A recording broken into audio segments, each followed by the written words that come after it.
Friends, வணக்கம் and welcome back to my channel New Crystals. எல்லோரும் எப்படி இருக்கீங்க? இன்றைக்கி நம்ம சேனலில் என்ன விலாக்னு பார்க்குறதுக்கு முன்னாடி நீங்கள் என்னோடய சேனலில் ஃபஸ்ட் டைம் பார்க்குறீங்கன்னா மறக்காமல் ப்ளீஸ் நியூ கிறிஸ்டல் சேனலுக்கு சப்ஸ்கிரைப் பண்ணிக்கோங்க. கூடவே பக்கத்தில் இருக்கிற பெல் ஐக்கானை ப்ரெஸ் பண்ணி சேவ் பண்ணிக்கோங்க. வீடியோவை ஸ்கிப் பண்ணாமல் லாஸ்ட் வரைக்கும் பார்த்துட்டு பிடிச்சிருந்தா உங்கள் ஃப்ரெண்ட்ஸ்க்கும் ஷேர் பண்ணுங்கள், லைக் பண்ணுங்கள். வித்தவுட் ஃபர்தர் டிலே வாங்க வீடியோ பார்க்கலாம். இன்றைக்கி நான் ஷேர் பண்ணுற வீடியோ ரொம்ப இன்ட்ரெஸ்டிங்காகவும் யூஸ்ஃபுல்லாகவும் இருக்கும். நீங்களும் இதே மாதிரி ட்ரை பண்ணி பார்த்துட்டு எப்படி இருக்குன்னு உங்கள் கமெண்ட்ஸை கண்டிப்பாக போஸ்ட் பண்ண மறந்துடாதீங்க.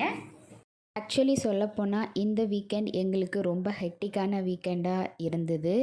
வெளியில் எங்கேயும் போகலை. பட் அப்கமிங் விஜயதசமி, சரஸ்வதி பூஜை அதெல்லாம் வருது இல்லையா? ஸோ அதுக்கு ப்ரீ பிளான்டாக ஒரு சில விஷயங்களை இந்த வீக்கெண்டே ஸ்டார்ட் பண்ணிட்டோம். அதில் முக்கியமானது வீடு டீப் க்ளீன் பண்ணுறது, நம்மக்கிட்ட இருக்கிற வெஹிக்கிள்ஸ் வாட்டர் வாஷ் பண்ணுறது அப்படிங்கிற வேலையெல்லாம் ஸ்டார்ட் பண்ணிட்டோம். நம்ம என்ன தான் டெய்லியும் வீடு பெருக்கி க்ளீன் பண்ணாலும் அட்லீஸ்ட் 3 months ஒன்ஸ் இந்த மாதிரி டீப் க்ளீன் பண்ணுறது தான் ரொம்ப நல்லது. அப்போ தான் வீடு ரொம்ப பார்க்குறதுக்கு அழகாகவும் நீட்டாகவும் இருக்கும். கிச்சனில் இருக்கிற பொருட்கள் எல்லாமே நம்ம ஒரே நேரத்தில் எப்போதுமே யூஸ் பண்ண மாட்டோம். ஒரு சில பொருட்கள் யூஸ் பண்ணாமல் பேக்லாக் ஆகிடும். இந்த மாதிரி டீப் க்ளீன் பண்ணும்போது அதை எல்லாத்தையும் எடுத்து பார்த்து க்ளீன் பண்ணி வச்சுக்கலாம். மோரோவர் கிச்சன் ஷெல்ஃப்லலாம் சைட்லலாம் பூச்சிகள் வராமல் இருக்கிறதுக்கு ஆல்ரெடி வீடியோ ஷேர் பண்ணியிருக்கேன். பார்க்காதவங்களுக்கு லிங்க் டிஸ்கிரிப்ஷனில் இருக்குது, செக் பண்ணிக்கலாம். இந்த மாதிரி வீடு க்ளீன் பண்ணும்போது ஒரு சில பேர் கொஞ்சம் கொஞ்சமாக க்ளீன் பண்ணி முடிப்பாங்க. பட் எனக்கு அந்த மாதிரி பண்ணுறதுக்கு மனசே வராது. ஏன்னா அரைகுறையாக பண்ணுற மாதிரி இருக்கும். அதனால் ஒரு நாள் ஸ்டார்ட் பண்ணோம் அப்படின்னா அட்டஸ்டச்சாக எல்லா இடமும் டீப் க்ளீன் பண்ணி முடிச்சிருவோம். அப்போ தான் எனக்கும் எல்லா இடமும் க்ளீன் பண்ணி மனசு திருப்தியாக அப்படான்னு இருக்கும். ஸோ அன்னைக்கு மார்னிங் ஸ்டார்ட் பண்ணி ஈவினிங் எல்லா இடமும் க்ளீன் பண்ணி முடிக்கிறதுக்கே ரொம்ப டைம் ஆகிடுச்சி. பட் க்ளீன் பண்ணதுக்கப்புறம் பார்க்கும்போது ரொம்ப அழகாக இருந்தது. நெக்ஸ்ட்டு நம்ம பார்க்க போகிறது ரெஸ்டாரண்ட் ஸ்டைலில் சூப்பரான கார்ன் மஞ்சூரியன் வீட்டில் எப்படி ரெடி பண்ணலாம் அப்படிங்கிறத பார்க்கலாம். அதுக்கு மிக்ஸி ஜாரில் ஒரு கப் அளவுக்கு கார்ன் எடுத்து 2 டீஸ்பூன் அளவுக்கு தண்ணி சேர்த்து கொரப்பாக அரைச்சிக்கலாம். அரைச்ச விழுதை ஒரு பவுலில் ட்ரான்ஸ்ஃபர் பண்ணிக்கலாம். கூடவே ஒரு கப் அளவுக்கு வெங்காயம் நைஸாக கட் பண்ணி சேர்த்துருக்கேன். இது கூட 2 பச்சை மிளகாய் நைஸாக கட் பண்ணி சேர்த்துக்கலாம். கூடவே விருப்பப்பட்ட காய்கறிகள் சேர்த்துக்கலாம். நான் இன்றைக்கி வெறும் கோஸ் மட்டும் சேர்த்துருக்கேன்.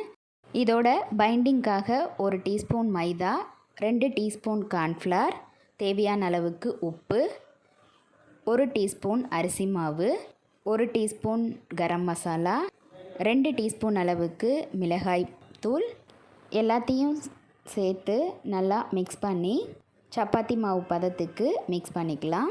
நம்ம தண்ணி சேர்க்கணுன்னு அவசியம் இல்லை. ஆல்ரெடி நம்ம அரைக்கும்போது சேர்த்த தண்ணியே போதுமானது. நல்லா மிக்ஸ் பண்ணதுக்கப்புறம் சின்ன சின்ன உருண்டையாக உருட்டி ரெடி பண்ணிக்கலாம். இதை டீப் ஃப்ரை பண்ணி எடுக்கிறதுக்கு ஆயில் சூடுபடுத்தி ஆயில் சூடானதும் நம்ம ரெடி பண்ண வச்ச உருண்டைகளை ஒன்று ஒன்றா சேர்த்து ஸ்டவ்வை மீடியம் ஃப்ளேமில் வச்சு பொரித்து எடுத்துக்கலாம்.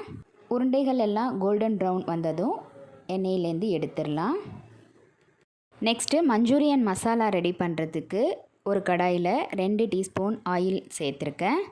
ஆயில் சூடானதும் ஒரு கைப்பிடி அளவுக்கு பூண்டு நைஸாக கட் பண்ணி சேர்த்து வதக்கிக்கலாம். பூண்டு நல்லா வதங்கினதும் பெரிய வெங்காயம் 2 க்யூபாக கட் பண்ணி சேர்த்து வதக்கிக்கலாம்.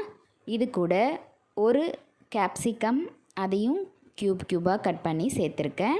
அடுத்து 1 டீஸ்பூன் இஞ்சி பூண்டு பேஸ்ட், 2 டீஸ்பூன் அளவுக்கு red chilli sauce, 1 spoon vinegar, 2 teaspoon soya sauce சேர்த்து நல்லா மிக்ஸ் பண்ணி 2 minutes கொதிக்க வச்சுக்கலாம். மசாலா நல்லா மிக்ஸ் ஆனதும் நம்ம ஆல்ரெடி ஃப்ரை பண்ணி வச்ச உருண்டைகளை இதில் சேர்த்து இன்னொரு 2 minutes மூடி வச்சு ஃப்ரை பண்ணிக்கலாம். ரொம்ப ரொம்ப டேஸ்டியான ரெஸ்டாரண்ட் ஸ்டைலில் கார்ன் மஞ்சூரியன் வீட்லேயே ரெடி ஆகிடுச்சு. இந்த கார்ன் மஞ்சூரியன் நீங்கள் சும்மாவே அப்படியே ஸ்நாக்ஸாக சாப்பிட்லாம். அப்படி இல்லைன்னா புலாவ், ரொட்டி, நான் இந்த மாதிரி ஐட்டமுக்கு சைட் டிஷ்ஷாக யூஸ் பண்ணிக்கலாம். ரொம்ப டேஸ்டியாக இருக்கும். நீங்களும் இதே மாதிரி ட்ரை பண்ணி பார்த்துட்டு எப்படி இருக்குன்னு கண்டிப்பாக உங்கள் கமெண்ட்ஸை போஸ்ட் பண்ண மறந்துடாதீங்க. என்ன ஃப்ரெண்ட்ஸ், வீடியோ பார்த்தீங்களா? இந்த வீடியோ கண்டிப்பாக உங்களுக்கு இன்ட்ரெஸ்டிங்காகவும் யூஸ்ஃபுல்லாகவும் இருந்திருக்கும்னு நினைக்கிறேன். வீடியோவை ஸ்கிப் பண்ணாமல் லாஸ்ட் வரைக்கும் பார்த்ததுக்கு ரொம்ப தேங்க்ஸ். இந்த வீடியோ பிடிச்சிருந்தா ப்ளீஸ் லைக் பண்ணுங்கள், ஷேர் பண்ணுங்கள். மறக்காமல் நியூ கிறிஸ்டல் சேனலுக்கு சப்ஸ்கிரைப் பண்ணி எனக்கு சப்போர்ட் பண்ணுங்கள். நெக்ஸ்ட்டு ஒரு இன்ட்ரெஸ்டிங் அண்ட் யூஸ்ஃபுல்லான வீடியோட உங்களை மீட் பண்ணுறேன். Till then, bye from new crystals. Be safe, be healthy. Thank you.